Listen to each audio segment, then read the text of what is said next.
Morning everybody, it's Phil here from Telford Koi Pond with our next video update. This video is a little bit different again.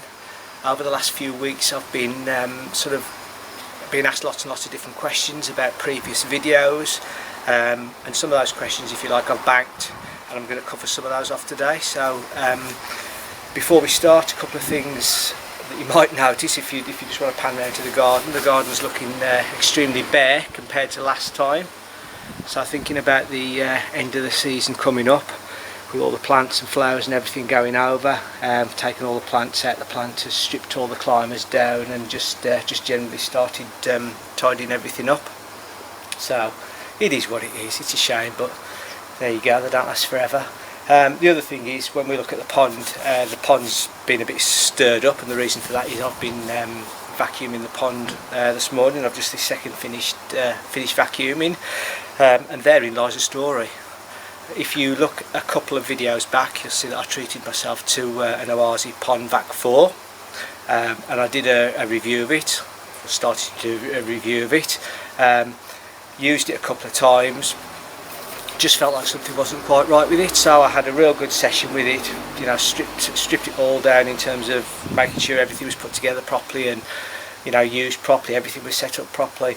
Went to do a good vacuum of the pond again, and it was very, very clear from that episode that basically one of the pumps wasn't working. So the reason I bought the Pond Vac 4 is because you've got the pumps working opposite each other, so there's always water being pumped through. One of the pumps was really working well and one of them wasn't, so it's gone back. It's cut a very long story short. So quick shout out, I bought it off, where did I buy it from? Amazon, from a company called Aquacadabra. I would just like to say, one phone call, I was refunded the next day, and the day after that the Hoover was picked up. So fantastic service from Amazon / Aquacadabra. I will be getting another one, but what that basically means in the meantime is I'm reverting back to my first ever pond vac, so a Pondtech Pondomatic with a homemade lance and one of the attachments off my wife's Hoover, in case you were wondering where that had gone to, glued onto the end of it. It works absolutely fine. The only issue for me is obviously it fills it up and then it empties it out, and then it fills it up and then it empties it out, but it's done the trick this morning, so there you go. So that's just to set the scene. As I say, the purpose of the video is to answer some subscribers' questions, so we're going to cut to that now, and we'll start with the first question. So nothing's really much changed. I've decided to leave this as it is until the spring, so I was debating whether to do my next project, which is to turn this into a proper filter house, so timber studs, window out onto the pond and all that sort of thing, but I've decided to leave it as it is, so it works. So you've all seen this 1,000 times before. Just on these little hinges. The middle one has a hinge as well, so obviously I can leave it like that, but I prefer to leave it propped up like that, for the simple reason it just gives me more room to play with. So here we are in the filter house.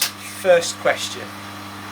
Okay, first question is Paul from Leicester has asked filter water levels at rest and in use. Right, this took me some time to get to grips with. So when the filter's at rest, i.e. there's no pumps pulling or everything, obviously everything, the pond, the filters, the chamber at the end, everything is the same level. But as soon as you turn the pumps on, the water pulls, the pumps pull the water out of here, I don't know, quicker than it's sort of filling up, so the water actually drops. It only drops to a certain level, but it drops. So I will show you what I mean by that. So I'll just take the covers off. And I'll turn the pumps off.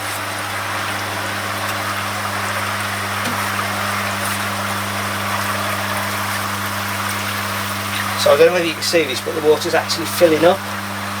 You see the water filling up in the filters.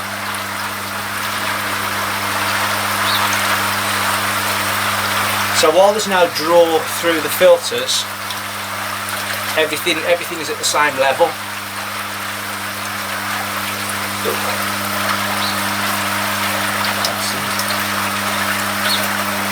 So on the inside of there, I don't think you'll see it, but on the inside of here is a sticker that basically when the water's at rest, the water needs to be between these two marks. So you can see it is at the minute. Now as soon as you start turning the pumps on, which I will do now, if you just watch the screw at the back, you can see the water level dropping straight away. And that's because the draw now through the filters, through the screen, because that's the differentiating factor, the actual how fast the water can go through the screen. It can only go through the screen depending on how many microns it is at a certain rate. So the water will drop by about an inch. That's about it. So the water in the filters now, this side of the drum, because obviously that side of the drum or inside the drum is exactly the same as the pond, but the water coming through here isn't as quick, if you like, as it is when there's no pumps on. So it basically just drops by that inch. Now that scared me to death the first time I realised it was happening. I thought there was something wrong, but obviously research stopped me panicking. That's basically what it is. Apparently when you run this full whack, so this can have up to 4 pumps on it at the same time. I think the total draw on this is about 30,000 litres per hour. Apparently when you're running it full whack, the water can drop by anything up to 6 inches. That would scare the bejesus out to me. But I'm only working on about, I think it's about 12,000, I can't remember what I'm working on now. So it just sort of drops by an inch or so. And that's the difference basically. Turn the pumps off, everything is at the same level, the water, the filters and both sides of the drum. Turn the pumps on, because it's pulling the water through the chambers, it needs to equalise with the water capacity coming through the drum, and that's where it is basically. It finds its own level. So if I turn the pumps on to their maximum, the water drops even further in here. But it's still the same, this side, still the same height as the pond coming into the drum. It is just coming through the drum screens, and that's how it's designed to work. So that's it. Cool. So one thing I forgot to mention, and probably the most important thing with the drum filter, is as the water is being pulled through the drum screens, obviously the whole point of a drum filter is all the crap is building up on the back of the screens. As that's happening, obviously that restricts the water even more than the actual size of the drum screens. So if you sit here and watch for 15 minutes, that water will go down by about another centimetre, perhaps 1.5 centimetres, and that's because the flow is even more restricted through the drum because of all the rubbish on the back.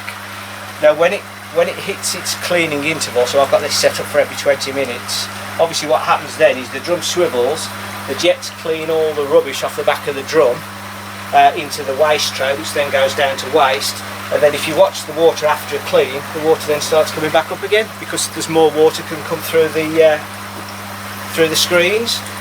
If it clogs up, or you know, my water is particularly clean, so sometimes it doesn't really need cleaning in those 20 minutes. But if it needed cleaning sooner than those 20 minutes, obviously the water would drop and drop and drop and drop.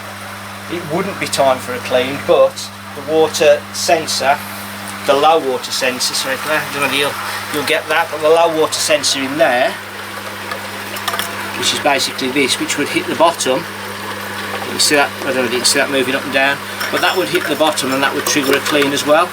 So those are the two ways that trigger off a drum clean. Either it's a timed clean every 20 minutes, or there's that much muck being pulled into the back of the filter, the water level drops sufficiently for that sensor to say, right, we need to clean. It does its cleaning cycle, and as I say, you can watch the water come back up to the level it is now.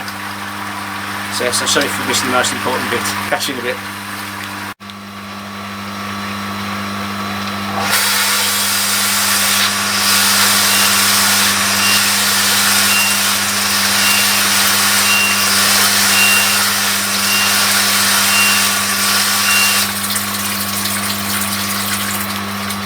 Okay, Claire, next question.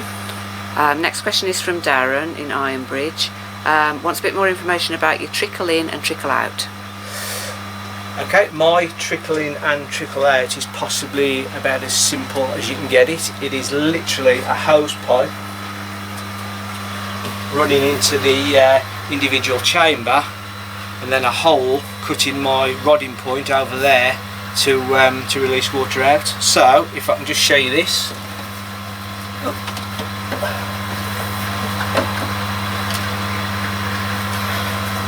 So again, if you follow this, you know what the inside of this chamber looks like. So this is the pump chamber. So we've got an 1800 litres per hour pump down there, going through the UV, and then very recently I put my other pump, which is a 12,000 litres an hour pump, that basically goes straight back to the air source heat pump, because I wanted them swapped off. The media that's in here at the moment is just leftover media basically from previously, so there's a bit of ceramic media in there, and there's some zeolite in there as well, just because I had it. But anyway, I digress. So in the lid of the individual unit, I was very kind, left two holes in, so basically you can put hose pipe through or put something through in there without taking the lid off. So my hose pipe is just a common garden hose pipe. Just put it on there. So the actual hose pipe source is at the bottom of the corner over there, and it comes all down the side. You might need to get in there, Claire. I'm going to swap.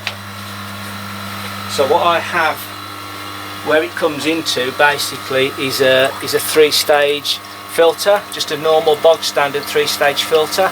Until yesterday that was on the outside wall over there, but with winter coming and everything, I'm moving everything inside. So that's just a bog standard 3-stage filter. It's got a valve on here, so I can move the flow up and down as I need to. But as you can see by what's coming out of the hose pipe at the minute, that's the trickle in that I'm running. And that is basically 200 millilitres, well it's between 150 and 200 millilitres per minute, and that equates to, I can't remember, but 2,000 and something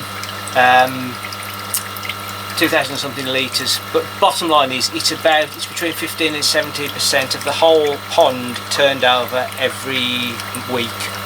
So that's where the water's coming in. We just go over to the other side, and apologies about the quick cut off there, bit of a camera issue, but it has given me an opportunity to sort my figures out. So the trickle in that we've just seen, that's running anywhere between 150 and 200 millilitres per minute, which is anything up to, it's about it's between 1.5 million and 2 million millilitres per week. So that's about 1,500 litres to 2,000 litres. So it's anything between 15 and 17% of the entire content of the pond, which is sort of the average acceptable. So it's got that straight.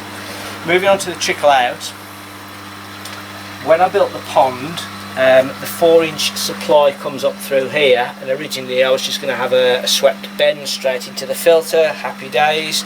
But then watching people's videos talking about purging the drains, needing rodding points and all that sort of thing, what we did in the end is I put a T in here, and then you've got an upstand on here, so if ever I need to rod the bottom drain, this is my access point, so straight in there, bang bang bang. So I'm also using this for my trickle out. So the water level is sort of about here.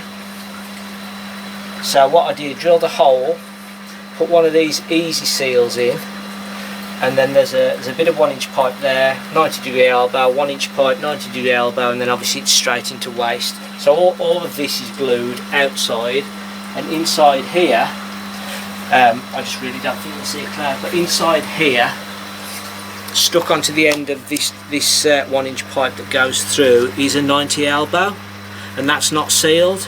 So what I can do with that 90 elbow is just literally turn it so that when I turn all the pumps off and I've got my water level in here, I turn that 90-degree elbow down so that the surface of the water is just on the lip. So if ever any more water comes in, if you like, when it gets too full, basically it just goes straight down the elbow, straight down here, straight into waste, and that's how the water maintains its level in the pond. And it really is as simple as that. It goes in there, it goes all around the pond, and if there's too much in the pond, so heavy rain showers is a real classic. If you get a thundery downpour, the water in the pond comes up by about an inch, and if you come and have a look at it, it's just literally, it's all flooding down here. So eventually, very quickly, we get back to the right level. That's the next question. Okay.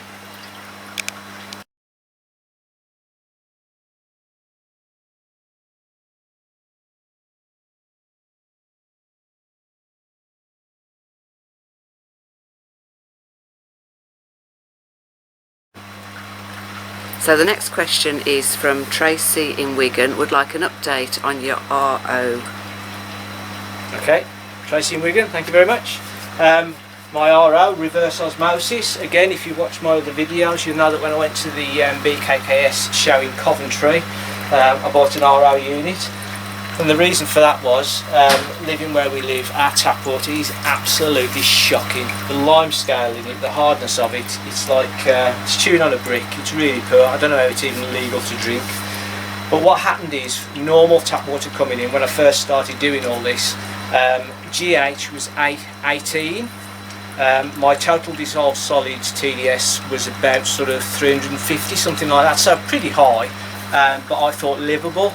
But what I noticed over the last few months is the GH has gone up to 18, 20, 22, 24, and it got up to 26. I thought, this is ridiculous, you know, this is really, really not good. And the total dissolved solids went up to something like 480. So God knows what we're drinking. So that's why I went out, did a bit of research, bought an RO. I did say did a bit of research, not as much as I should have done, a bit of research on an RO, went out and bought an RO.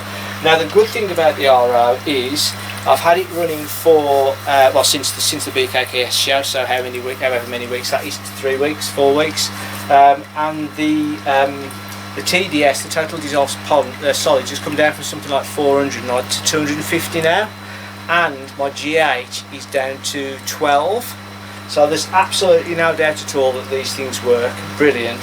The bit I can't live with is for every litre that goes through there and goes back into the pond, 3 litres go straight to waste. I can't live with it from an eco perspective, and I can't live with it from a cost perspective. So at the moment, although this absolutely does work, so thank you very much for your question, it's not plumbed in. Now it really is easy to plumb in, because all that happens is this thing, the house pipe that you can see dripping in there now, just goes into there, and then it all starts up again. But at the moment, I just can't live with it. So what I have done, I've got in touch with Mr. Finch from Finch Filtration, and I'm on his waiting list at the moment to come and have a look and do a recycled RO. So rather than pumping all that water into the waste, he's recycling the majority of water. But that's a few months down the line, because he's a very busy man and he's got quite a longer waiting list. But obviously I'll let you know how that gets on. So RO update, in a word, it works, which is brilliant. Just too expensive and can't be doing with the wastewater. So that's where I am at the minute. Cheers. So I know the next question was about the grow-on, which is why we're over by the grow-on. So who is it from, Claire? Samantha from West Brom. So Samantha from West Brom, a fairly local lady. What was the question? Just an update on the grow-on pond and what you'll be doing with the fish over the winter. Okay, an update on the grow-on pond is I've done absolutely nothing to it other than keep feeding the fish and cleaning it out every week. So it's all working great. You can't really see the fish in here at the moment with the reflection and everything, so I'll try and get some separate footage of the fish so you can see, but they're all growing. They're still a bit skittish, to be honest, but obviously I don't spend as much time out here with the fish as I do, so they all sort of hide under the back. But the good news is everything's working, water quality is great, filter's working great. I'm only cleaning it once a week, whereas when it was in the garage for some reason I used to be cleaning it twice a week, but they are smaller fish in here at the minute. So yeah, not got no plans to change this at all. In terms of what I'm doing with it over winter, so again, if anybody's seen my previous videos where the fish were in the garage, will know I've got a 1 kilowatt heater that I had in there. Now obviously I could put that 1 kilowatt heater on here, and I could put some sort of polycarbonate cover on, and I could try and insulate it, but to be honest, what I'm thinking of doing is I'm going to get a big sort of cockney koi type fry net, well, as big as I can get, so try and mimic this if I can, and actually put it in the big pond. So I'll just put it in the big pond, up the corner of the big pond, and then while I'm heating the big pond, obviously these fish are getting the benefit of that. So that is my current plan.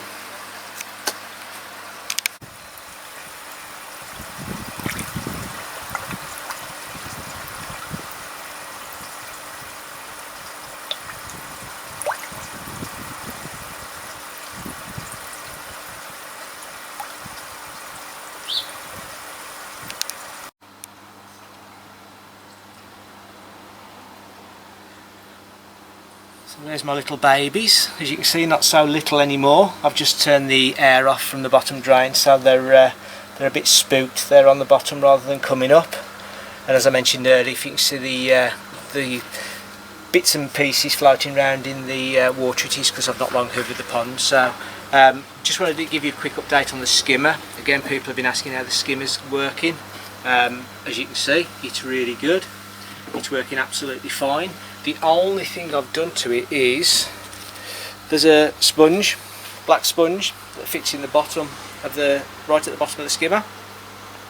And obviously the idea of this is to stop all the big bits and pieces going through. You know, if you run your skimmer and running a backy shower and things like that, just to stop it going through into your filtration. But this was getting thick green gunk. I mean, the rest of the pond isn't, so where it's coming from I've no idea, but this was getting like thick green algae actually growing on it. So to be honest with you, I've taken it out, and the reason I've taken it out is because I'm thinking, well, all that gunk is going into the drum filter. The whole point of the drum filter is to take all that gunk out and wash it out and blah blah blah. So taking this out, the suction seems a little bit better, and plus I'm not washing this every 2 or 3 days, so there it is. But the rest of the pond working fine. As you can see, covers off, but I'll leave the cover on with the feeder on. But yeah, the fish are loving it. The water level is about an inch lower than it should be, because as I say, I've done the vacuuming, and that's how much it takes out. So that's that one. Bit of food, unusual. Okay, so the other thing I'm going to answer is just lots and lots of people very kindly asking me if I'm going to the Maidstone show. And unfortunately I'm not, so as much as I would love to, I've got other commitments on that weekend.